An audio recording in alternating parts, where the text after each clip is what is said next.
So despite what you've been told on Google and Instagram and other places, Amanita is actually not illegal. It is completely legal. And they call it a regulated substance, but it is not a regulated substance. And they want to shut down my channel because they say that I am giving educational content on a prohibited substance, which is not true. I have spent my entire life trying to teach people about Amanita Muscaria, trying to give it to the world and bring this healing new thing. This is something that can heal people and help people. And I don't know what's going to happen to my channel. I might lose this outreach and not be able to make videos anymore.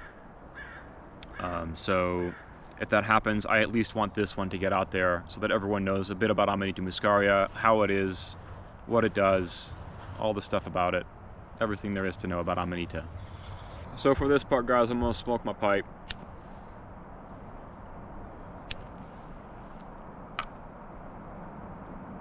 So here's how you use Amanita Muscaria.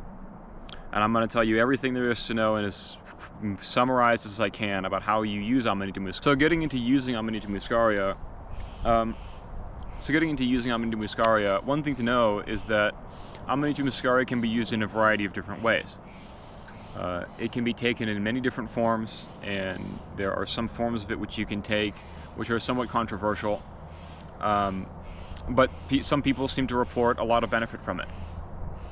So with Amanita Muscaria, you can actually consume it as a tea, as a powder if you convert it that way.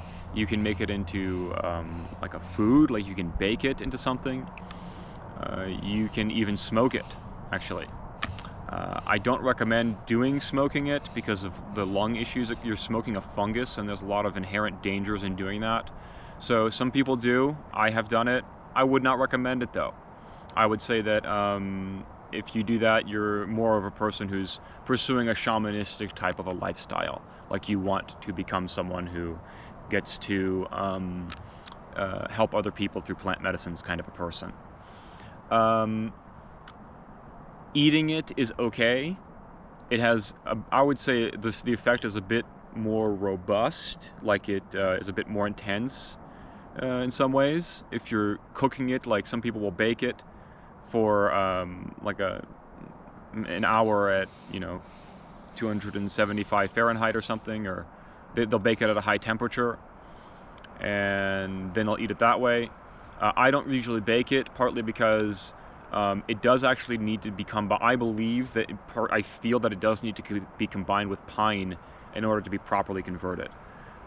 This is what I have learned through my own experiences in using the mushroom and what the mushroom has communicated to me, that it should be combined with other things. Pine is the most basic, to be able to give its full benefit to somebody.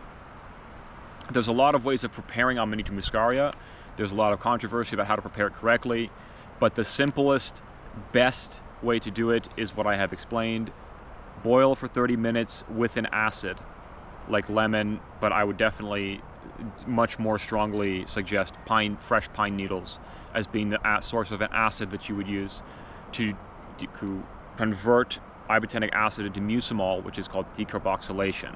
That's what's happening when you're cooking the mushroom. That's the process, the chemical process is called decarboxylation. So you cook the mushroom, okay, for half an hour. So what are the effects of Amanita Muscaria when you're actually taking it? Well, the reason I recommend that people generally take it at night is because it will typically make you a little bit relaxed and drowsy. Not exactly drowsy in the sense of being like tipsy. It's more of like a sort of calm. You're just sort of very restful and at peace. It's a deeper feeling than with other things that I've ever used. So you get this sort of deep sense of relaxation and peace, and you feel that your mind is at ease and clear. It allows you to really feel, and it's hard to explain the full experience of it, but it puts you in a meditative state of mind, I'll put it that way. So you take it about an hour before bed, you get into this meditative state of mind, and it's best if you do some kind of meditation or prayer to really put yourself into the right place to be able to absorb whatever it is the mushroom is trying to teach you. and then you fall asleep. And in many cases with Amanita muscaria, people have increased dreams. And this is because Amanita increases your REM sleep. My evidence for saying this is the dozens of clients I have had, customers of mine, who have sent me pictures of their results from using Aura rings, the rings that measure your REM sleep. They have technology that can do this now. And so they just wear a little thing on their wrist. And, you know, before the Amanita, most of my clients were getting like 20 minutes a night of REM sleep. It's terrible. With the Amanita, they were getting about 90 minutes per night of REM sleep. That's a very significant difference for mental health, for your body's recovery, for the recovery of your hormones, for anti-aging, for immunity. Every single thing is important in sleep. Sleep is very, very, very, very critical. It's foundational to health. If you think of it this way, there's only two things that will kill you. There's only a few things that will kill you if you don't get them really fast, right? Most important is air, okay? Second most important, water. Third most important is sleep. A person will die in about the same amount of time if they can't sleep as if they can't drink water. It's typically around the same. So sleep is foundational to what we need as people and to reset our immune system and everything in our body. And I couldn't sleep for 20 years because I was so messed up from my life. So when I found Amanita, it gave me deep sleep for the first time ever, and it felt so good and so amazing that all I wanted to do was forage all the time and find this mushroom and connect with it more. So sleep is one of the best benefits of it. Another one of the benefits is it does seem to heal people of traumas. It provides a sort of a calm internal state by which it is easier to deal with painful emotions and be at peace with them, I should say, to calm down from them. So the trauma is caused by, I should say, persistent trauma that lingers and goes on for a long time, is typically caused by a feeling of shock, extreme shock in a person's life. That a person's whole understanding of reality got torn apart, and their life went in some totally new direction that maybe they didn't want. And dealing with that emotionally and internally and spiritually is very hard. And so what Amanita does is it helps to reduce the feeling of the shock, so you can just sort of logically process what happened, whatever you went through, and look at it from a lens of peace, of like, okay, in some way or another right now I need to find peace with myself. That's the healing aid of Amanita. It lets you come to peace instead of it being this jungle of searching and you never know what to do, and it's just it just provides a peaceful framework of mind. If you're having a traumatic thought, you relate it back to the peace, and you're able to slow down to see the scenario that you lived through with a different state of mind today, right now. And that changing of the framework of the way you see your past experience is what helps you to heal. I know this process because I went through it thousands of times. So many times I can't count, it just became habitual to me. I have shocking, terrible memory. What do? Well, first thing is, I don't want to feel like I'm in shock. I want to be at peace. So I'm going to stay at peace, and then I'm going to experience whatever this memory or thought is. Okay, that happened. Right now I'm okay. I'm grateful for my life. I'm grateful to God. Okay. And you're sort of, every time I did that, it was like taking a step. Like foraging. Lots of steps in foraging. I probably average 10 miles a day during foraging season. And foraging season lasts for 3 months. And I'm living in a truck. And I got to get up in the middle of the night to go refill the gas in the generator. So I'm not getting the best sleep either, because I have to wake myself up to do that. But hey, it made me stronger. They're on my own. So what are the side effects of Amanita muscaria? Well, if you're taking a microdose of tea, freshly made tea, in that case, in many of the cases, there are side effects. and that is typically because the tea is made straight from raw mushrooms. And this means there hasn't really been a lot of processing done to clear the toxins out of those mushrooms. When you're taking Amanita, you're actually ingesting thousands of different compounds that are in the mushroom. The main active one that we know of is called mucimol, but there are many that we haven't studied. And so because of that, when people take Amanita, their system can, sometimes people are very sensitive. And so they'll have certain emotional reactions to it if they have taken too much to it. What kinds of side effects might you expect if you're taking Amanita? Well, if you're taking less than 3 grams or less, the only side effects you might encounter could be a little bit of nausea, depending on what product you're taking. If you're taking a product like you made yourself, like you made the tea or you cooked the mushrooms, very, very likely you will get nausea, because the fresh mushrooms do need to be fully dried and really well prepared to be good for you to take. Now, if you're taking a product that was made by an expert professional, like someone like me, then you're very unlikely to get nausea if you're taking a finished product. The other symptoms you may get, if you've taken too much, if your dosage is too high, it is likely you will end up with cold sweats, which means your body will feel cold and you will start to sweat. This is the most common thing that happens when people have taken a little bit too much. In some cases, people will get a little bit of racy thoughts, sort of irritation, and I always recommend they just take less. Every microdosing solution with Amanita can be resolved with taking less of it. Just take less of it. And you just take less of it, and you're okay. Take a day off, then you're fine. Okay? And so this is the typical issue with Amanita. This does indicate that there's pressure being put on parts of your body if you're having cold sweats. And that's why I recommend the dosage stays so low, and why I do teach people how to dose correctly. There aren't really a lot of things that can go wrong if you're taking less than 3 grams.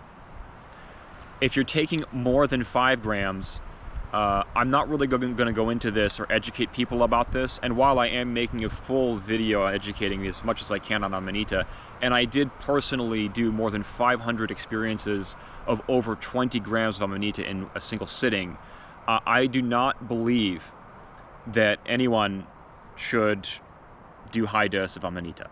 I don't think it's helpful. I don't think it's necessary. I think that there are better ways to deal with people's, issues than to slam your brains out with mushrooms. Okay? I think prayer, and I think that, doing something that heals you, living in a way that is different, it's connected to God, that is what will heal you. The mushroom cannot force you to heal, and doing tons and tons of it is not necessary.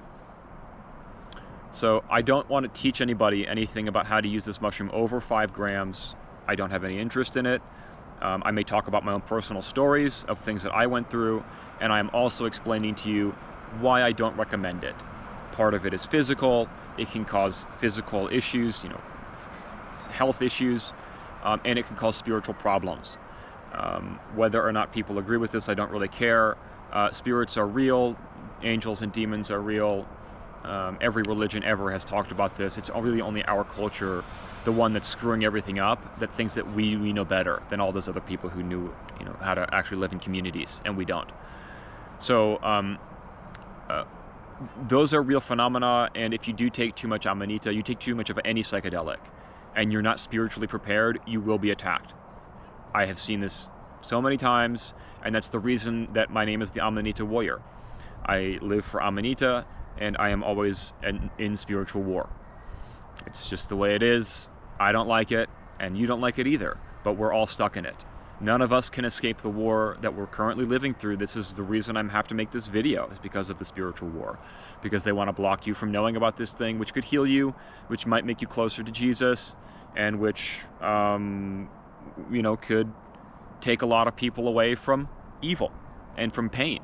And it would heal them. It would make their life better. But they don't want you to know that, because if you did find a way to heal, you might be smarter. You might be able to solve some of the problems in your life. You might be able to change someone else or change yourself in a way that's positive. And if there's too much positive change, all those billionaires and all the system that we live in there would just be no need for them anymore. So, I can understand why they would try to find an excuse for the channel to not be viable for their platform. Yeah, I get it. It's part of the war. But it's still BS from a human philosophical moral standpoint. There's no morals, though, of course, in the people who are making the rules. And I don't know exactly what's going to be chosen here. I'm kind of hoping to do with this video, I'm hoping that this reaches enough people that it will make some noise. And at least if my channel does get shut down, I'll have some way to recover through podcasting or through interviews or something else. I do want to leave my story here, and I'm going to make a full-length video of my full life story and post it here. And thank you for learning about Amanita, for taking interest in it. I really hope that this can be something that heals you and brings something good to your life. Now let me tell you a little bit of this history about Amanita Muscaria. So there is a whole culture on Amanita Muscaria. Amanita Muscaria has been used for thousands of years. We know to a certainty that many cultures use Amanita Muscaria for ceremonial purposes.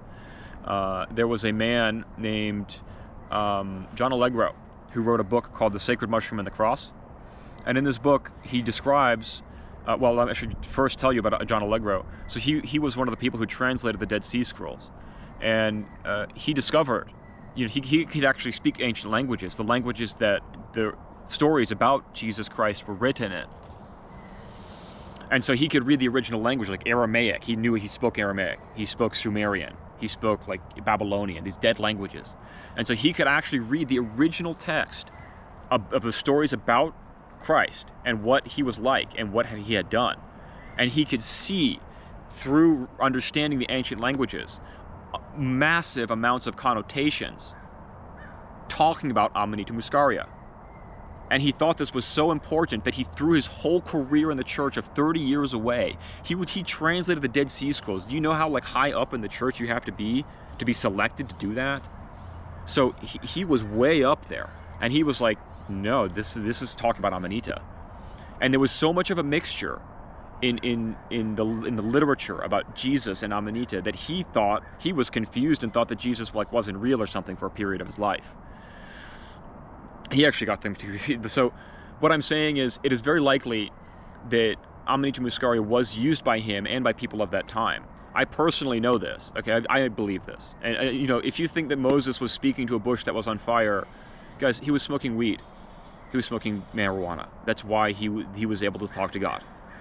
So I believe that all of our ancient prophets and seers used plant medicines to have these experiences where you could, see something outside of the physical, because that's what psychedelics do. So this is what people have been seeking forever.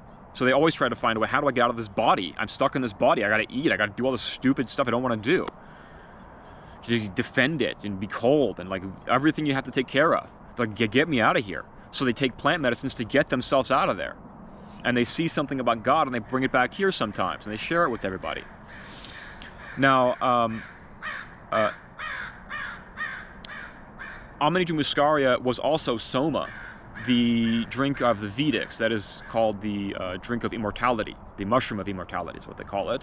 I know why they call it the mushroom of immortality. It's also referred to as the Holy Grail, because when Amanita grows out of the ground and it starts to curl, when it's really old, it starts to curl up like this, it forms a grail. So Amanita forms this grail shape, and what happens is water will collect in it from rain.